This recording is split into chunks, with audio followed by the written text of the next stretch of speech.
नासिम बदीन वेझो पुराण में पियल घारे हज़ारे ख़ानदान बेघर करे छॾिया जॾहिं त हिन वक़्त ताईं मुतासिर ॻोठनि मां पाणी निकाल न थियण सबबि रवासी ॾुखियाईनि खे मुंहुं ॾेई रहिया आहिनि। उन हवाले सां वीडियो लिंक ते मौजूदु आहे धरती टीवी बदीन जो रिपोर्टर अली मोहम्मद शानी। जी अली मोहम्मद। बदीन के हवाले से तव्हांखे ॿुधाईंदा हलूं त बदीन हिन वक़्तु जेको 5 तहलकनि ते मुश्तमिल आहे।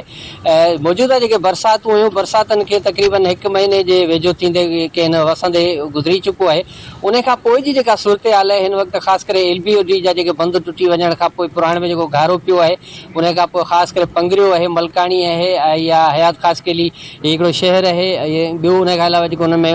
मुख़्तलिफ़ जेके ॻोठ आहिनि तक़रीबन 200 जे लॻभॻि जेके ॻोठ आहिनि हिन वक़्तु पाणी में आहिनि। पाणी में अची वञण जे करे उते जेका आबादी आहे या जेके उते वेठल माण्हू आहिनि उहे तमामु घणो परेशान आहिनि ऐं केतिरनि ई जेको सो एकड़नि ते मुश्तमिल आबादी मुकमल तौर जेका आहे सा पाणी में हेठि अची वई आहे, जंहिंजे करे उते जेके वेठल माण्हू आहिनि पाणी अची वञण खां पोइ जेके मुख़्तलिफ़ मथियां इलाइक़ा आहिनि उते पाण मुरादो लॾ पलाण करे ऐं ॿाराड़ियुनि जे इलाइक़नि ते मथे जेके पुठा आहिनि या मथे जेके वाहन जा कप आहिनि या सिमनालियुनि जा कप आहिनि उन्हनि ते वेठा आहिनि। ॿिए तरफ़ जेकर ॾिसिजे त ॿाराड़ी जा तक़रीबन 30% जेके अहिड़ा इलाइक़ा आहिनि ॻोठ आहिनि 30% जेका आबादी रखंदड़ माण्हू आहिनि उहे जेके अञा ताईं पाणी में ॿुॾल आहिनि उन्हनि घरनि में अञा ताईं पाणी बीठल आहे। पर इतफ़ाक़ इहो आहे त अञा ताईं उन्हनि वटि ज़िले इंतिज़ामिया या चूंडियल नुमाइंदो को बि लड़ी न वियो आहे, न ई उन्हनि जी सार संभाल लधी वई आहे। जॾहिं त हिन वक़्तु जेका मुसलसल जेका बुख बेरोज़गारी बदहाली वारी जेका सूरत हाल आहे ऐं उन जे करे जेको सो बरसातनि जे करे मुसलसल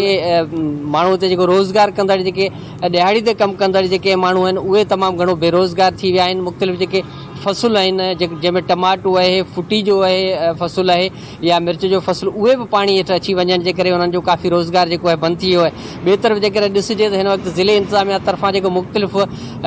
जेके इलाइक़ा आहिनि उन्हनि में जेके आहिनि उन्हनि जा सरकारी गोदाम आहिनि उन्हनि में टेंट आहिनि, मच्छरदानियूं आहिनि ऐं जेको राशन जो सामान रखियो वियो आहे उहो बि जेको आहे सो मनपसंद माण्हुनि खे ॾिनो पियो वञे। इन हवाले सां सिंध हुकूमत खे फौरी नोटिस वठी ज़िले बदीन खे त आफ़ज़दा करार त ॾिनो वियो आहे, पर जेकर ॾिसिजे त जेके बरसाति मुतासिर माण्हू आहिनि उन्हनि जी फौरी तौर सां लहण जी ज़रूरत है। जी।